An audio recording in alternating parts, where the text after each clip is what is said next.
All across Southern California, from the mountains to the coast, major wildfires are burning into the weekend. They've already destroyed hundreds of homes and forced nearly 200,000 people to flee. Something is happening in Southern California, but at first, doesn't look like a catastrophe. It looks like smoke, a thin gray line on the horizon, barely noticeable against the afternoon sky. But within hours, that line becomes a warning no one can ignore, because fire in California does not always start big.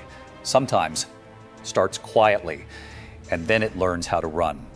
The first spark nobody saw coming, it begins in dry terrain, chaparral hills, canyon brush, vegetation that has not seen meaningful rainfall in months.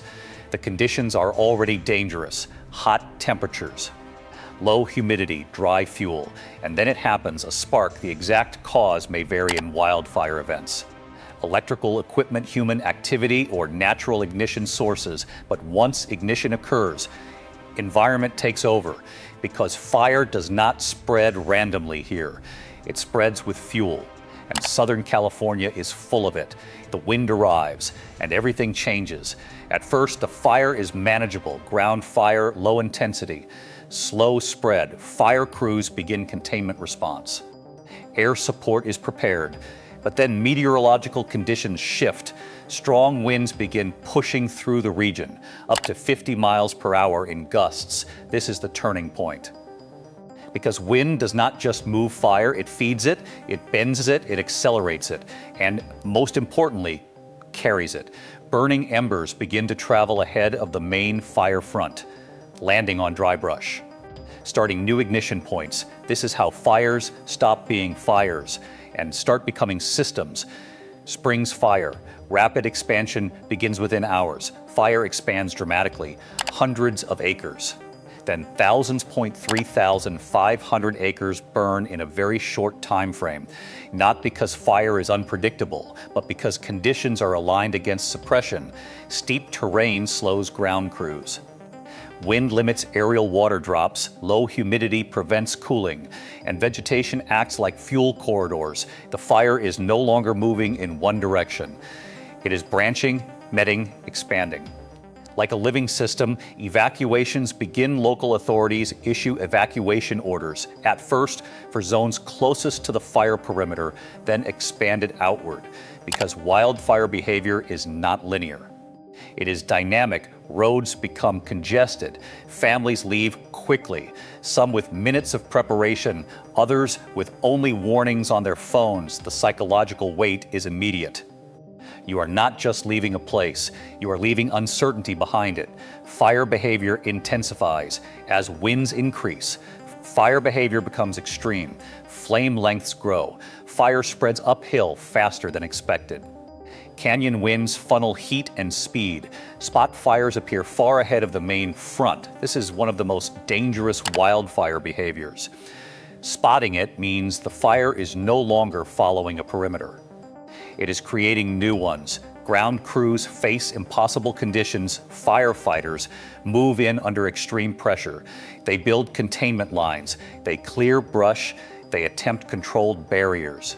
But the fire is moving faster than expected. Wind shifts change direction suddenly. Smoke reduces visibility. Heat intensity increases near active fronts, and in some areas, they must retreat. Not because of failure, but because survival becomes priority.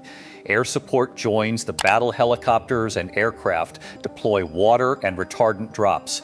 From above, the fire looks like a moving organism.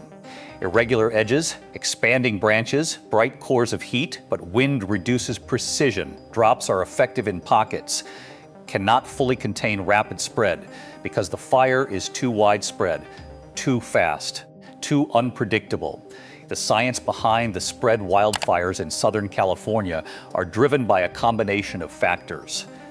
Dry vegetation, fuel load, low humidity, high temperatures, strong winds topography, hills and canyons. When all these align, fire becomes extremely efficient at spreading. It does not need continuous ignition. It only needs one spark, and wind does the rest.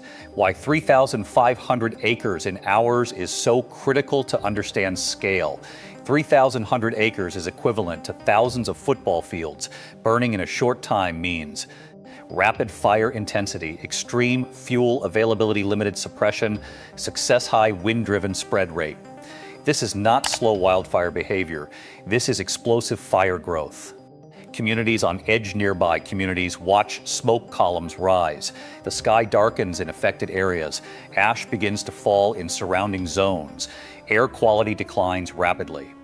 People who are not under evacuation still feel impact. Visibility drops, breathing becomes difficult outdoors. Emotional tension rises because even at a distance, fire feels close. The emotional reality of wildfire evacuation, unlike storms, wildfires are visible in real time. You can see them grow, you can track smoke movement, you can watch the horizon change color. This creates a unique psychological pressure. You are not waiting for impact. You are watching it approach slowly, relentlessly. Backcroft pressure begins, road networks become strained. Evacuation routes fill quickly. Traffic congestion increases risk. Emergency services coordinate lane reversals and controlled exits. Power utilities may shut off lines preemptively to reduce ignition risk. This creates cascading disruption. Transport slows, communication strains. Emergency access becomes harder. Firefighters adapt strategy when direct suppression fails. Strategy shifts, focus becomes protect structures, slow spread edges create, defensible zones use, terrain advantages. Wildfire fighting is not always about extinguishing immediately. Sometimes it is about containment boundaries.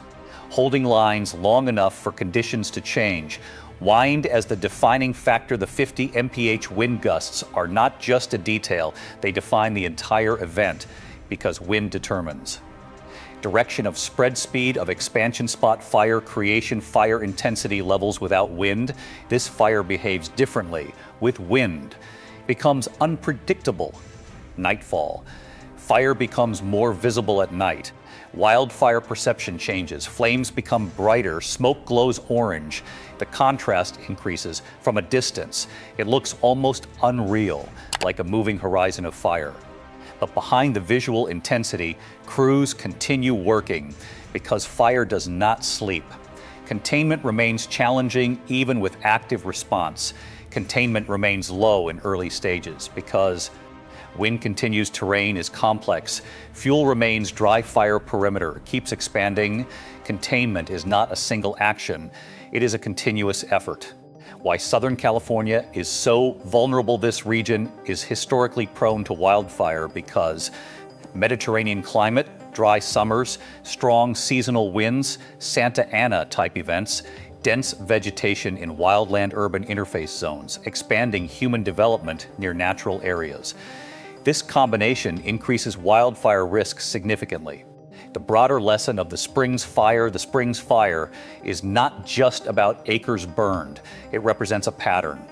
Small ignition, rapid environmental amplification, wind-driven escalation, infrastructure stress, emergency response activation. It shows how quickly fire can transition from manageable to large-scale emergency. What happens after the fire front slows when winds eventually decrease? Fire behavior changes, suppression becomes more effective, containment lines hold better, aerial operations improve accuracy. But the aftermath remains. Burned, terrain destroyed, vegetation, soil, instability, air quality impacts. Recovery begins long after flames disappear. Final reflection wildfires like the Springs Fire are not rare in California, but their behavior is always different because no two wind events are identical, no two fuel conditions are identical, and no two terrains react the same way. That is what makes wildfire science both advanced and unpredictable, because in the end, a wildfire is not just fire, it is interaction between heat, wind, fuel, and time. And when those four align perfectly, even a small spark can become something that moves faster than anyone expected, not because nature is chaotic, but because nature is efficient. And efficiency under the wrong conditions becomes unstoppable.